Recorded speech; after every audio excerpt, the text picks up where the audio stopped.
Welcome back, everybody. Gaming Grandpa here with Part 5, Waivers, Trades, B-Team, and Youth Academy for my MLS Explained Football Manager 2024 tutorial series, Redone.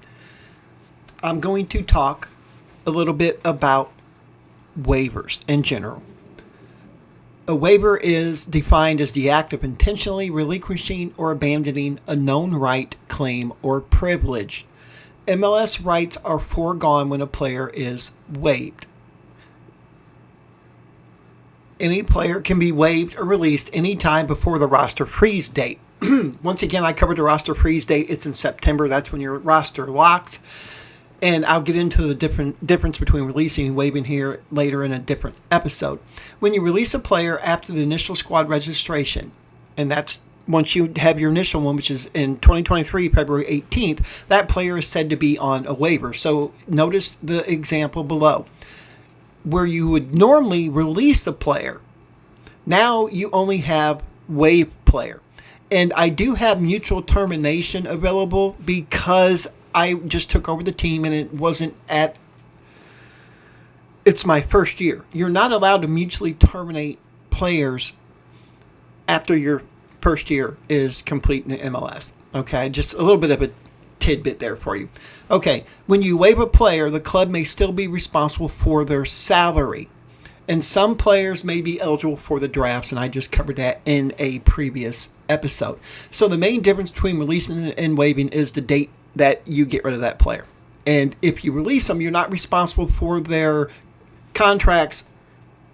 However, you are, and once again, I'm going to talk about that later. I'm just trying to get you a little bit better definition of waiving and releasing. To release a player, you go to their contract details. Everybody knows how to do that. You hit release. But if it says waive instead of release, then you know that, I might be responsible for contracts. So just kind of keep that in mind. Here's a term that us Americans like to use, waiver wire. Basically, what the waiver wire is, it's just a list. And you get this list through an email notification of any waived players. Anytime a player is waived, they have 2 days where they're on this waiver wire. All right. And teams have 2 days to claim a player on the waiver wire before they become a free agent. If you place a claim on a player that's on the waiver wire and no other club does, then you win that claim. Now, when you claim a player, basically you're telling the league, hey, I want this player. So there's no backing out. Once you claim that player, he is now on your team. I just want you to be aware of that. If you place a claim and other clubs also place a claim, the highest team in the allocation order wins. The allocation order is a little bit different than the drafts and different things like that. Teams move up and down, it depends on how many claims they place throughout the year. When you place a claim, you're immediately sent to the bottom of the list. Just letting you know.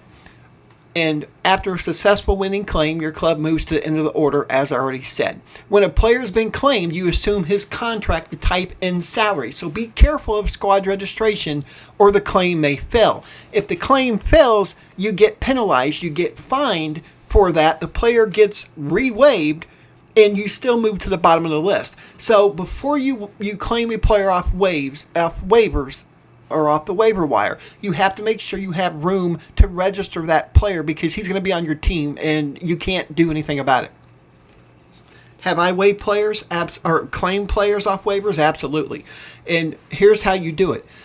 You go down to the transfer section in his profile and it just says right there, claim player from waivers. And his contract, his salary, everything is now yours. It will show up on your roster and you have to register him or he gets re-waived. So it's a brutal process, but it works. Why would you want to claim players off waivers? If you're higher than other teams, and you can see what teams are interested in him, if you're higher in the order than other teams, and other teams are interested, then by all means, if you want that player, put a claim in. If nobody is interested in him and you want the player, sometimes it's better to wait for that player to clear the waiver wire and become a free agent, and then you can sign him, and sometimes you could get him on a cheaper contract. It's when teams waive really good players that there's a shitstorm because a lot of teams are in for that player, but only one team can win a successful claim. Okay? You can only have one claim at a time. So if there's 2 players you want, you can only do one claim. You can also move supplemental contracts to B teams. I have claimed a few players off waivers that had reserve or supplemental contracts, senior minimum salary contracts, and I was able to move them to the B team. Now here's the catch. You still have to have room in your 30-man roster to do so.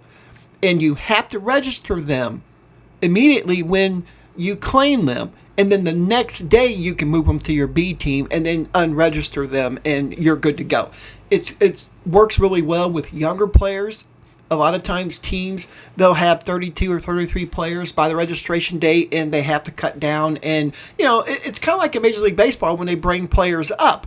It's kind of the same thing, except in this case, Major League Soccer, when you waive your players, they don't have the right to go to AAA. They end up become free agents. So it's the same process. You can pick up some really good young players if you do it right. But once again, I would be careful placing claims unless there's other teams interested. And you can check the allocation order at any time. And I have a video of how to do that coming up.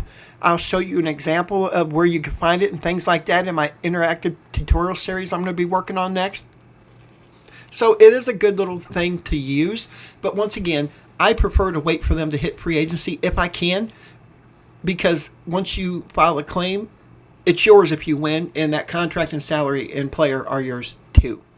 Let's talk about trades. The definition of MLS for trading is sending assets to another team to acquire their assets. That's pretty much what it is. A lot of people think that trading in the MLS is broke. It's not. You just have to use some common sense when you're trading.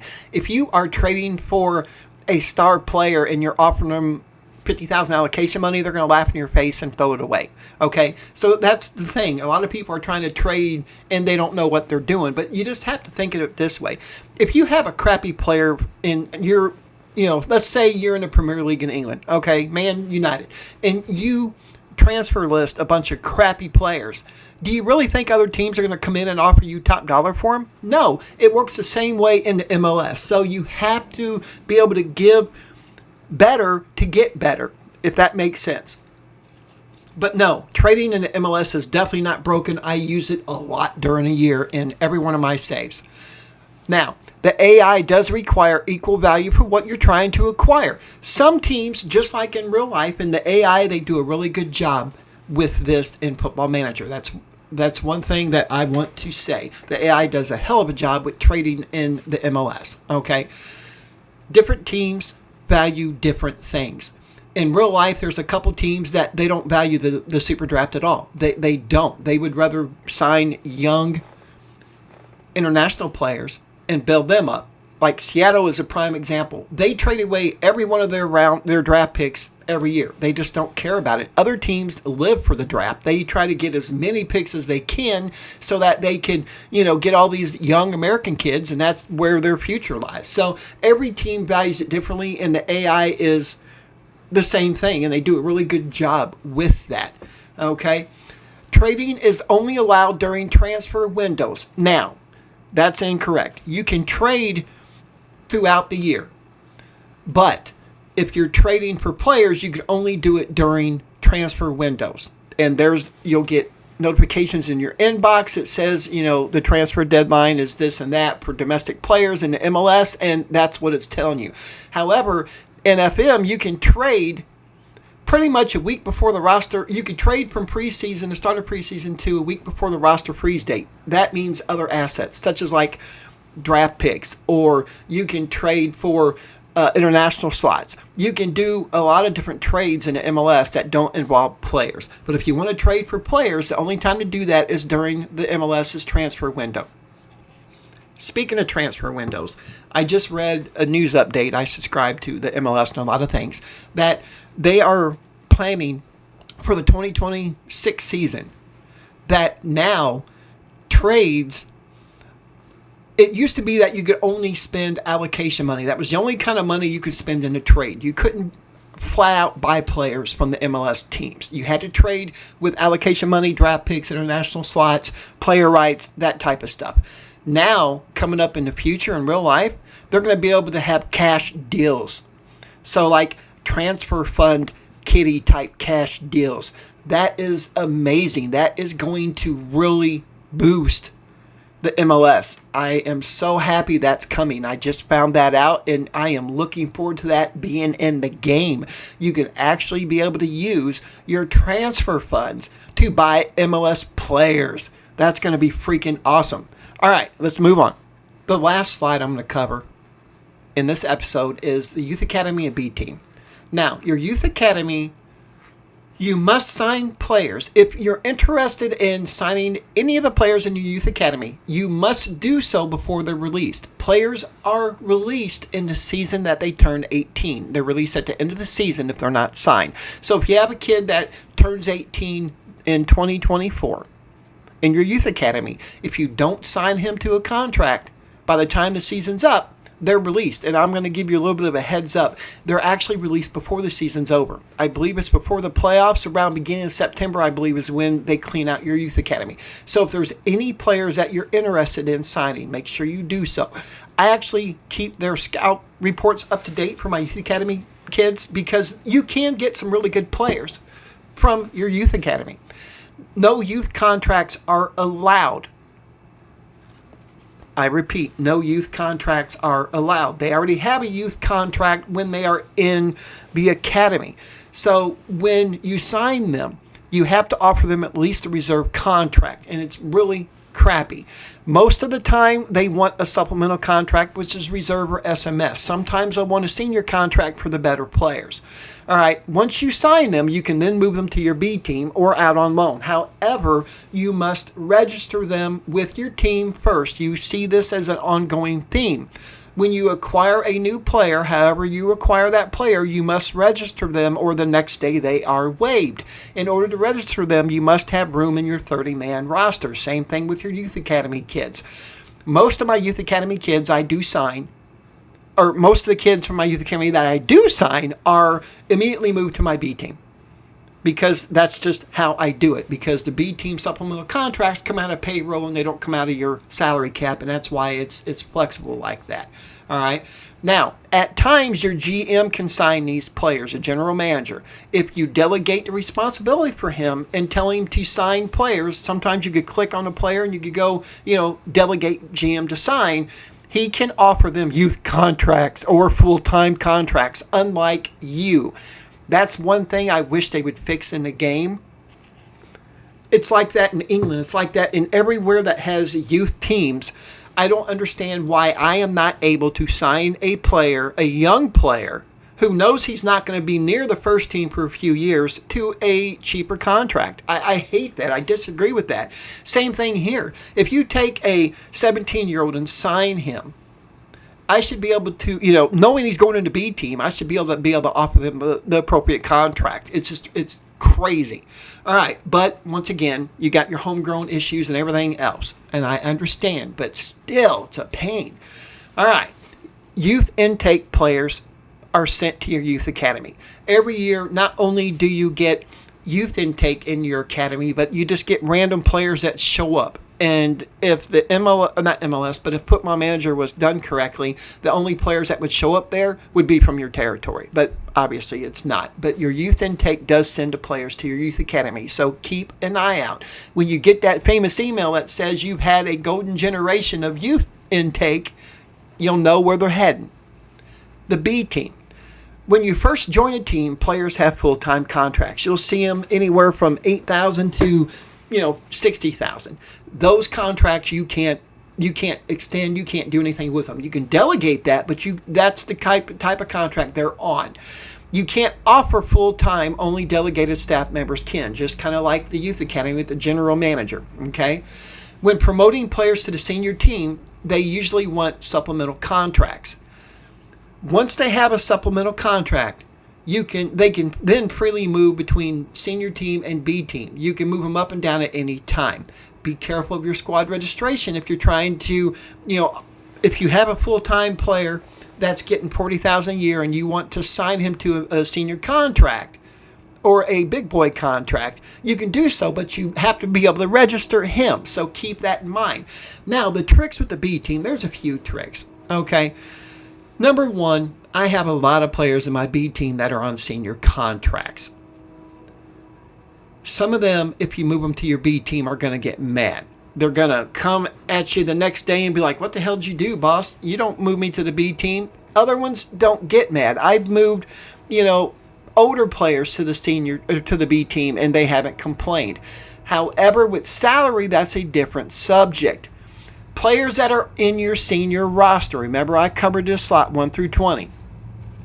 All right, those players you are still responsible for in the salary cap. However, there is one thing I didn't post on here, and I'm telling it to you now. You are allowed one time a year when you move a player to your B team to remove his salary from the cap.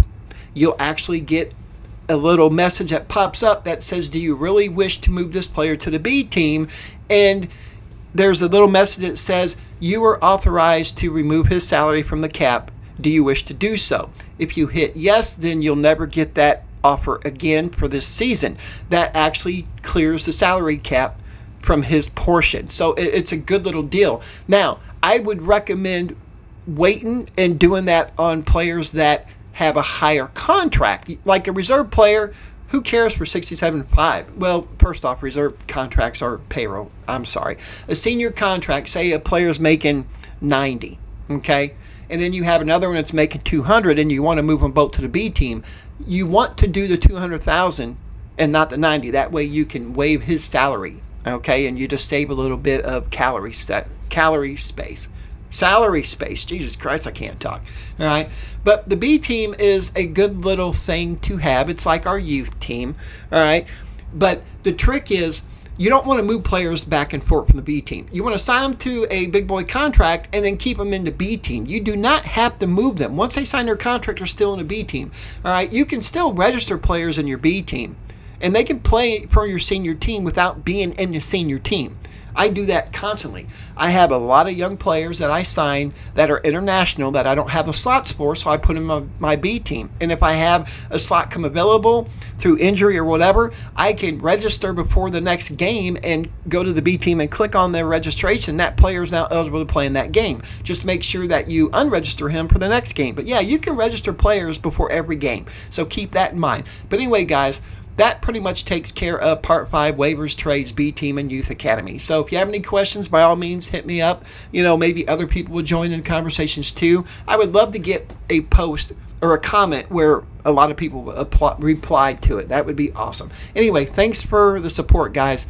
Thanks for watching this. Like, comment, subscribe, and I'll see you at the next episode.